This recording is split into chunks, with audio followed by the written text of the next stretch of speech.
We're talking about forgiveness, and we're going to be reading some of the things I've written about forgiveness, and it's very enlightening. It's going to help you a lot, so stay with us. You are actually fortunate if someone offends or hurts you, because it gives you the opportunity to make great advancement, or if we could say great spiritual advancement, or great advancement in uplifting your consciousness. So I came across this statement many, many years ago, and it kind of struck me initially in the wrong way.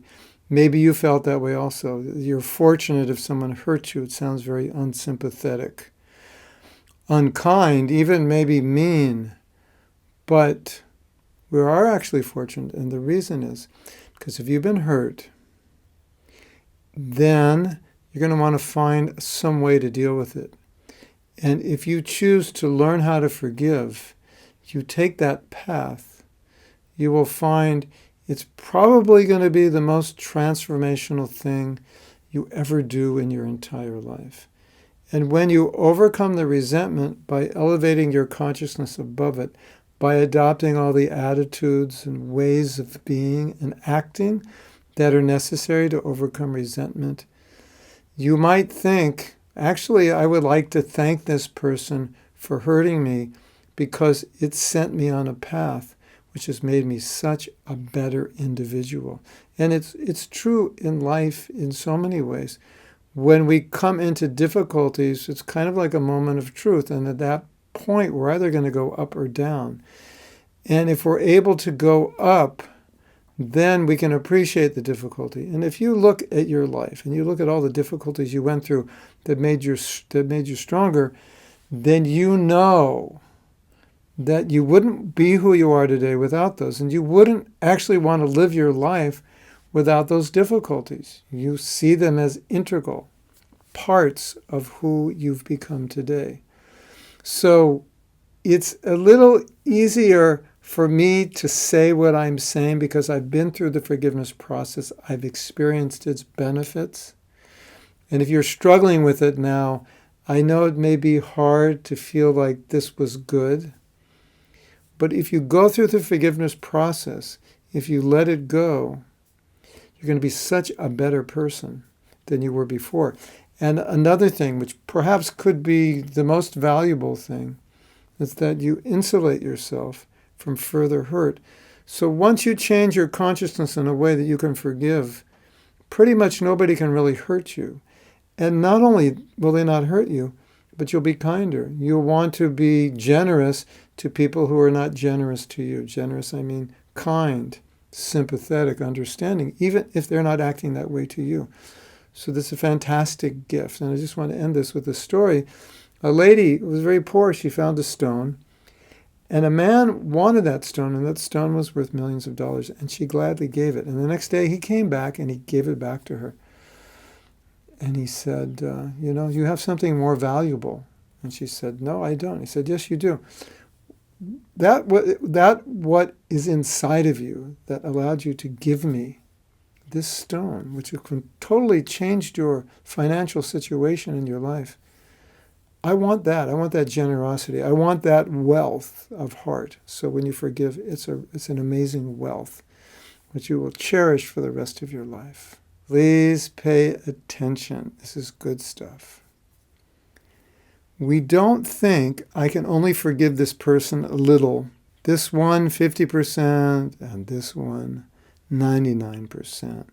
When we speak about forgiveness, we mean total forgiveness. So one person rightly said resentment is an emotional cancer. So using this analogy, obviously you don't want to get 50% of the cancer out, or even 90%, or even 99%.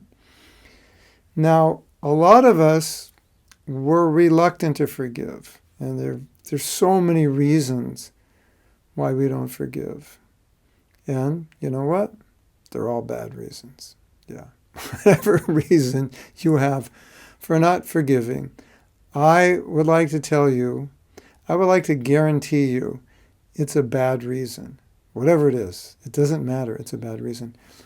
Because when you hold on to this emotional cancer, guess who suffers? Right, you suffer. So if we're going to go through a forgiveness process, if we're going to try to forgive, we shouldn't think, well, I'll just forgive a little, see how it feels, or I don't think I can forgive fully, so I have to hold back. Don't hold back. And the reason is, you are not hurting anybody but yourself when you don't forgive. You're not getting back at somebody else by holding on to resentment. And a lot of us feel a person doesn't deserve to be forgiven. I need to hold on to resentment, to keep them in place, to punish them, to get even with them. If we have a consciousness of getting even, if we have a consciousness of punishing others, we're punishing ourselves. We're harming ourselves. Especially if we want to in any way elevate our consciousness, purify our consciousness, come to a higher spiritual platform, then we can't keep score with people. Well, you weren't nice to me, so I won't be nice to you. No, we can't do that. If the whole world does that, it's going to be a horrible place. Already is a horrible place. It'll be more horrible. So in a relationship, you can't keep score. My wife did this, my husband did this, he owes me this, he owes me that, I did so much more. That's not the way to live. So forgiving is done willfully. It should be done joyfully. It should be done because it is actually the proper thing to do. And as I often say, you should forgive for your own self. You deserve to forgive, because if you have an emotional cancer within you, you deserve to cut it out. And you have the power to cut it out. So if you're holding on to it, you're harming yourself. You're holding on to a cancer that is destructive, physically, emotionally, and spiritually. So, not 10% forgiveness, not 50%, not 90%, not 99%, 100%. Do yourself a favor, forgive 100%. So stay with me. Until you totally forgive, you will be in chains. Totally release them, and you will be released. Whenever we harm another person, we're actually harming ourselves. In India, they have a saying. It's very interesting. The sayings are different, a little bit different than what we're used to. And I lived many years in India. And they said, if you kill a skunk, not that I recommend you do it, but the saying goes, if you kill a skunk, your hand will smell. Yes? So if I'm envious of you, I suffer. You may have heard Nelson Mandela say that resentment is like drinking poison, but hoping the other person will die. You may have heard that Lord Buddha said you're not punished for your anger, but you're punished by your anger. So it's a very important realization. There was once a teacher who told her students, write the names of people you hate on potatoes and put all those potatoes in a bag. So that one name per potato. Hate 10 people, 10 potatoes. Bring the bag to school. Then she told them, what I want you to do is carry this bag with you for the rest of the week, and you have to carry it 24/7. And she wanted to teach an important lesson. Of course, they didn't want to carry the potatoes, but she made them. And when they came back on the last day on Friday, they were so relieved to put them down. And she said, now, I just want you to understand one thing. It's a very simple point. When you hate somebody, you carry them with you, and you carry the burden and the pain of that. And these potatoes were burdensome. They were getting heavy, bothersome. They were starting to smell if you got them wet. So this toxicity, this heaviness, we're carrying in our heart, and we're punishing ourselves. We're the ones who are causing our own suffering. And as you probably know, the person who causes us the most suffering is not your husband, not your wife, not your mother, father, your mother-in-law, the government, Donald Trump. It's us. We cause ourselves the most suffering because nothing can harm us. Nothing can hurt us if we don't allow it. So if we allow somebody's action to cause us to become angry, then we're the ones that suffer. And we don't have to become angry. That's the whole point. We don't have to carry envy and resentment and jealousy or whatever it is we're carrying. We can let it go. We can actually do that. That's pretty good news. That's probably the best thing you've heard in a long time, isn't it? That you can let this stuff go. You can actually do that. Isn't that amazing? So don't harm yourself. Let it go. Do yourself a favor. You deserve to forgive. You deserve to let it go. And you can let it go. Forgiveness is an act of the heart.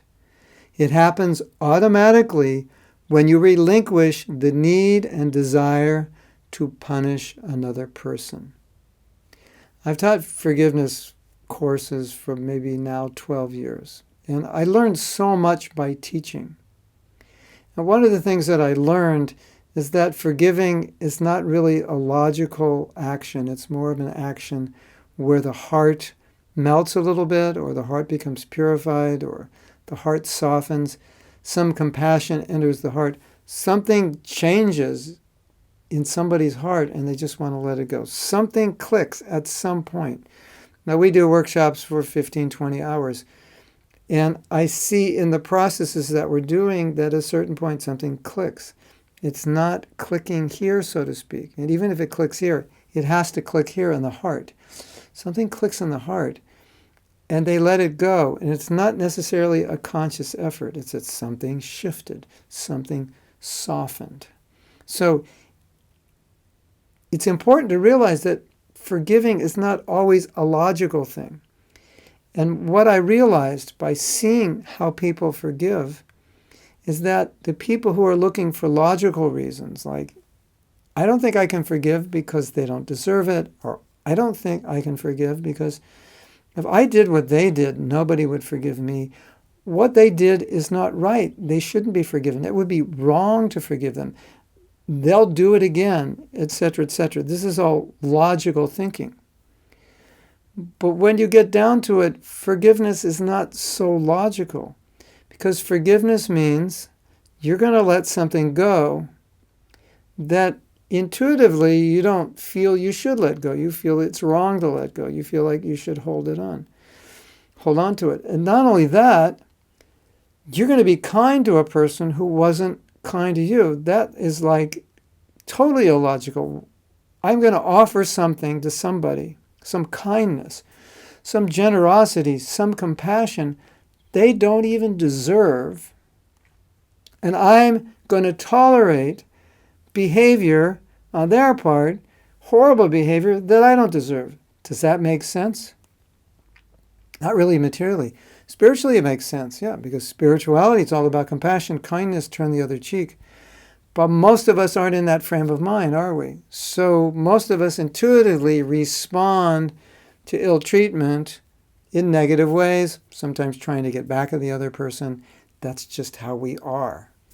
That's our more instinctual, animalistic tendency to fight back, to get even.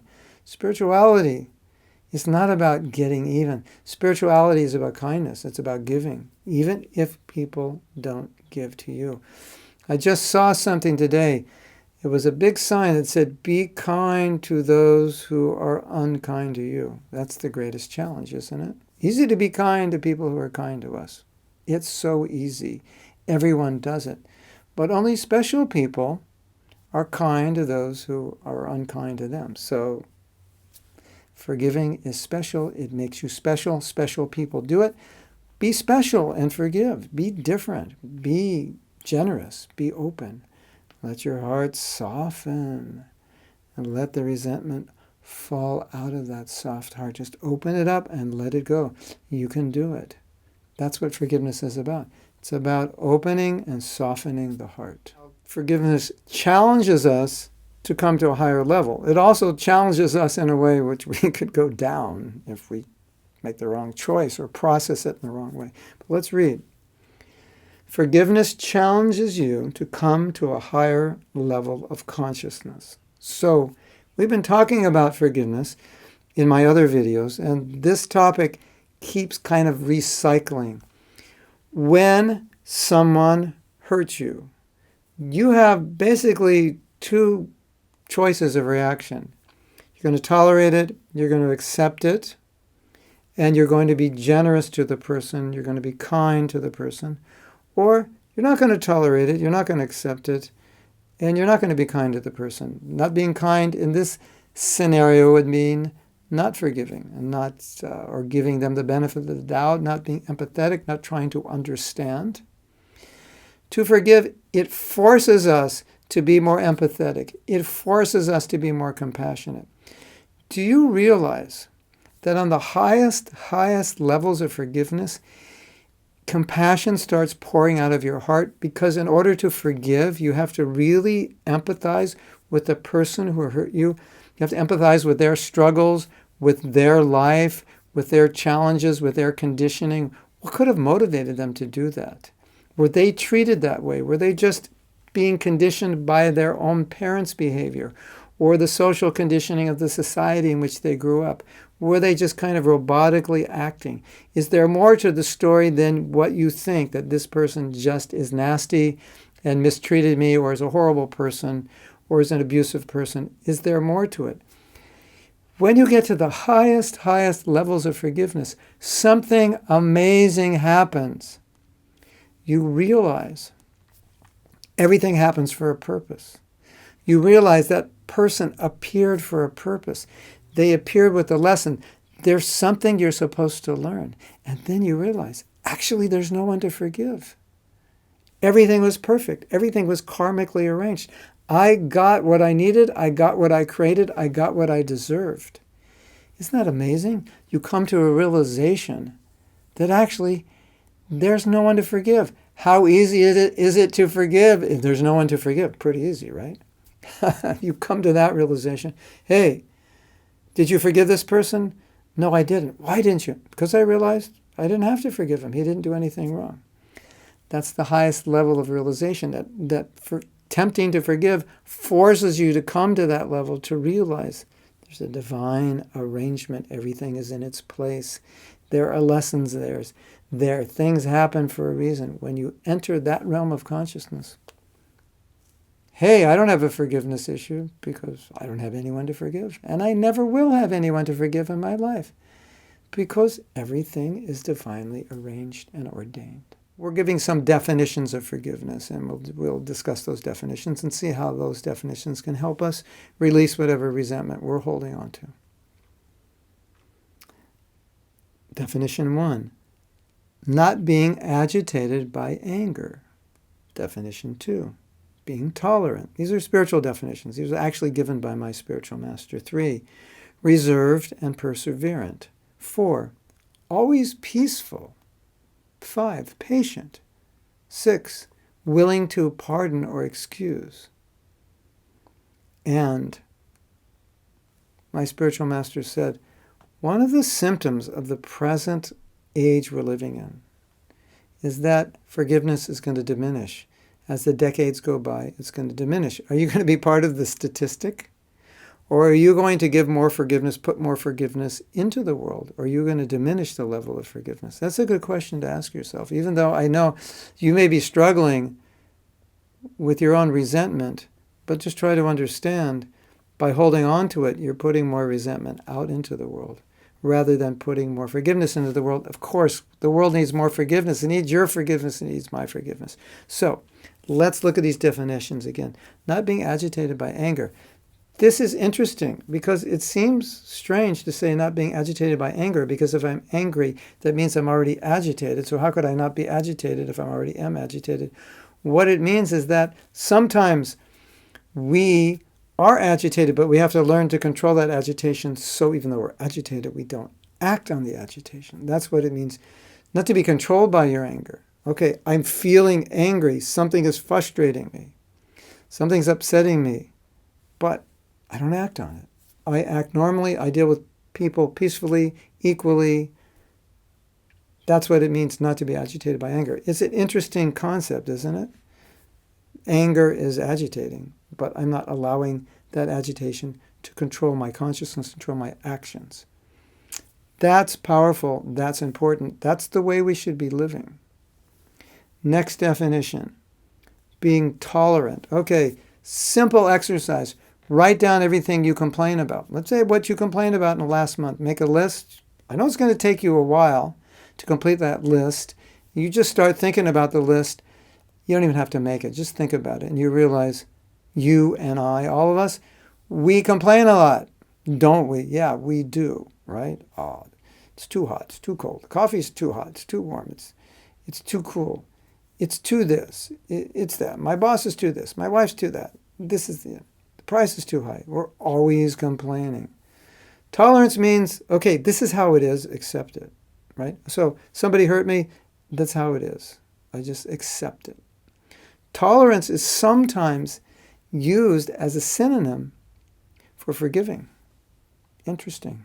If you're tolerant, you're forgiving. If you're forgiving, you're tolerant. Sometimes you have to tolerate yourself. Sometimes you have to forgive yourself. Another definition, always peaceful.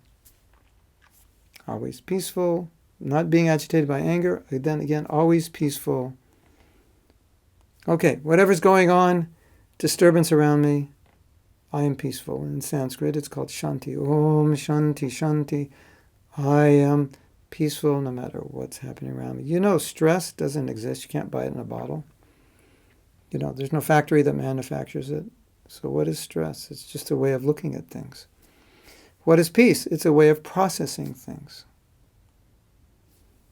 Things come at me, I don't become disturbed. And why don't I become disturbed? There are many reasons, but one powerful reason is because you decide you're not going to become disturbed, because you decide that's not the way you want to live. Do I want to be a resentful person? You can decide not to be a resentful person. Do I want to be an angry person? You can decide not to be angry. You can actually do that, believe it or not. And if you don't think you can do it, then do it and prove it to yourself. Be peaceful. Be tolerant. These definitions were given by my spiritual master. The first definition is not to be agitated by anger. And what this means is that I'm angry, but I'm not angry. At least I'm angry, but I'm not acting on it. I can stop myself from acting on an emotion if that emotion is destructive to somebody else or to myself. Another definition is to be tolerant. It's the same principle. Something is bothering me. Something is disturbing me. Unless something is disturbing me, where's the question of tolerating it? So I'm allowing things, not that I'm allowing things, but things are disturbing me, but I'm not reacting. I'm not fighting back. Another definition he gives, which is the same thing, is to be peaceful. No matter what's happening, what's disturbing me, I'm accepting it. I'm able to tolerate because I can accept. And sometimes tolerance and forgiveness are exactly the same thing, because you're tolerating something so you don't retaliate. You just I'll accept it. This is how it is. This is what happened. I can't go back and edit that film from a year ago or 10 years ago or 20 years ago. It just happened. If I can accept that it happened, okay, it happened. It's okay. It can't be changed. It's all right. I can be peaceful. I can still be peaceful even though that happened. Can you be peaceful even though that happened? That's up to you. You can be, but you're the one who has to answer the question.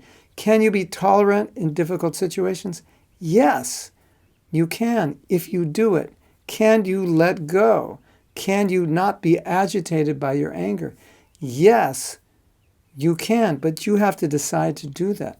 Why would you not be agitated by your anger? Because you decide that being angry is the wrong way to live. How can you be tolerant? Because you decide that being tolerant is the right way to live. How can you be peaceful? Because you decide that being peaceful is the best way to live. Because you decide the world needs more resentment. It needs the world doesn't need more resentment. It's got enough. The world needs more forgiveness. It needs my forgiveness. It needs your forgiveness. You decide the world needs more shanti, more peace. It needs more tolerance. It needs more forgiveness. That's why you're going to give it. Your husband and wife needs more of your peace and your tolerance. Your friends need more of it. The whole world needs more of it. You decide it's the right way to act, and then you do it, and you can do that if you make the decision. Yeah, you can do it. And how do I know? Because I've done it many, many times. And how are you going to know? Because you're going to do it. You're going to try it. You're going to go home. And from now on, you're going to decide if things bother you, you're going to tolerate it. You're going to be peaceful. You're not going to get angry. See what happens. Make an experiment. Try it. It works. You can do it. I know you can do it. Just do it. It works. Forgiveness. Now, I teach Eastern philosophy, Eastern wisdom. And the books I teach are called the Vedas. And the Vedas are written in a language called Sanskrit. And they're full of stories from other ages of people who are very elevated, people who are tortured, who forgive the people who are torturing them, people who have been attempted to be murdered, and they're forgiving these murderers or attempted murderers. Amazing stories. And in modern day society, we have similar stories. But one of the interesting things that I find, because I'm teaching people who are practicing spiritual life, and these stories are like, they're not really getting it. It's like we think that these stories are not for me, that I can't do it. And that's unfortunate. We think, no, like this is like so elevated. Jesus Christ on a cross being crucified, praying for the people who was praying to God to forgive the people who are crucifying him. It's just like so far beyond me. No, this is how we see it. We see that maybe a drop of that consciousness can filter down. When I hear that story, maybe a drop will enter my heart of tolerance. Maybe a drop of what Jesus was feeling and thinking in his forgiveness could enter my heart. That's how we see it. Don't just write it off, because I see a lot of people when they hear these stories are so elevated, they write them off. There's a story from India where a man was being beaten. And you know why he's being beaten? Because he converted from one religion to another, and he adopted the practice of another religion. And they didn't want anybody to convert. So the government hired people to kill him. And while they were caning him to death, or at least attempting to do so, he was praying that nothing bad happens to those people, because he understood they're just ordered to do that. Is that amazing? Inconceivable, supernatural. What do we think? I think, I could never be that way. No, I could be a little bit like that. I could be a little more, can't I? A little more tolerant, a little more kind. Of course I can. A little better, something. Yeah, of course I can. So when you hear these stories that just you can't relate to it all, then think, maybe a drop of that consciousness of that person could enter my heart. And if I just have a drop of that, it's going to make a huge difference in me as a person. It's going to make a huge difference in the world if we all could get a drop of something from these great stories of great acts of forgiveness. The world will be such a better place. So take those stories, put them in your heart, get something from it, and live it. Be it. Offer more forgiveness to the world. The world needs your forgiveness. The practice of forgiveness paves the way to full forgiveness. So I have a friend who joined a spiritual movement, a movement which I also became part of later. And this is an Eastern movement. It imported Eastern philosophy, Hindu philosophy, the Hindu general ideas and practices. And one of the practices in the Hindu faith, or faith of the East, is that when you enter a temple or a sacred place, you bow down. It's a sign of humility that you put your head to the floor. And he didn't want to do that. So he went to our spiritual master and said, I don't want to do it because I don't feel like it. And if I don't feel like it, it's artificial. And my spiritual master said, no, that's the wrong way to think. Rather you should think, because you don't feel like it, you should do it. And by that act of submission, of bowing down, it will make you humble. And therefore you will feel like doing it. It's an interesting concept, because sometimes we don't have the mentality to do something. So we don't do it because we don't feel like it, or we don't have the right attitude.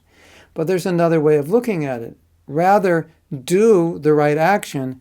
When you do the right action, you'll start to feel like doing it. So here we said the path to forgiveness is paved with what? It's paved with the practice of forgiveness. That means I can practice the act of forgiving before I fully feel it. And by practicing that act, it's going to change my heart. Do you know, and you can experiment with this, if you don't like somebody, try to appreciate them. Even if they're not there, just try to say nice things about them, or think nice things, or write them a nice letter, email, telling them how great they are. You know what's going to happen to you? Your consciousness is going to change. Your enmity towards that person is going to dissolve simply by the act, even if you don't feel it at the time, even if you don't mean it. And I know a lot of us, we don't want to do something if we don't mean it because it feels so artificial or so wrong or so phony. But the point is, if you do the right thing, it changes your attitude, it changes your consciousness. And sometimes it's the only way we can change our consciousness, is to do the right thing. So even if you don't feel like forgiving, my advice to you is practice forgiving. Because by the practice of forgiving, appreciating the person who hurt you, trying to understand their hardships, sympathizing with their situation, questioning whether I could have done what they did if I were in that situation, those acts, forcing yourself to think that way, it's going to change your consciousness. Now, you want to experience that? Change of consciousness, just do it. Just go out and do it and appreciate the person who hurt you. Try to forgive them in some way. Try to do acts which are associated with forgiveness, and you will experience the change in your heart. It's amazing. You have to do this. You have to experience this because this will change your life, because you'll realize that you can flip your consciousness around so easily just by your actions, just by changing how you deal with people. You don't like somebody, respect them. You're envious of somebody, serve them. Flips you around. It's powerful. It's amazing. It's really important. Do it, and you'll see for yourself how it changes your consciousness. Look at something from the Bible. That in the Bible it says God forgives us. Like, we do stupid things. All of us. We're not perfect. All of us are imperfect, so we do the wrong thing. Why does God forgive us? Because we're ignorant. And he teaches us how to act. So if you don't know how to act, you don't have a choice to act in the right way. You just do the wrong thing. But he forgives that, and then you learn to act in the right way. So any sacred teaching teaches the same principle. We do wrong things out of ignorance. We gain knowledge, we do the right things. God forgives. So, great principle. Another principle. If I do something wrong, I would like you to forgive me because I didn't really mean it. It wasn't intentional. Please forgive me. I'm sorry. I'll never do it again. What can I do to make up for it? That's naturally how we feel, right? So forgiveness is being given to us by God. We're begging forgiveness from others. We're begging mercy. Be merciful. Don't punish me when we commit a mistake, when we do something wrong, when we abuse or offend somebody. Now, what's so interesting, switch it around. If you're dealing with resentment and you're not able to give it up, you're doing exactly the opposite. You're not giving the person what you would want to be given to you if you were in their shoes. You are not giving the person what's being given to you as a spiritual gift from your Creator because of your ignorance. He's forgiving. You want other people to forgive you, and you don't want to forgive a person who hurts you? That doesn't make sense. So let's put it in perspective. I want mercy for myself, but I want justice for others. That's the hypocrisy. Now meditate on that. It's true. It's absolutely true, and you know it. If you were in that other person's shoes, you'd want to be forgiven. And meditate on this. Is it possible, if you were in their shoes, with their background, with their birth, everything about them, if that was you, and you were confronted with the same situation, the same circumstances they were in, is it possible you could have done what they did? Of course you could have. Put yourself in this position. So if you could have done it and you don't want to forgive them, if you were in their shoes and you'd want to be forgiven and you don't want to forgive them, something is terribly wrong with that picture, isn't it? So just remember this phrase. I want mercy for myself and justice for others. That's not the world I want to live in, and I don't think that's the world you want to live in. We want to live in a world where we are willing to give other people what we want for ourselves. I would like to be forgiven. You would like to be forgiven. So let's forgive. Let's give what we'd want for ourselves.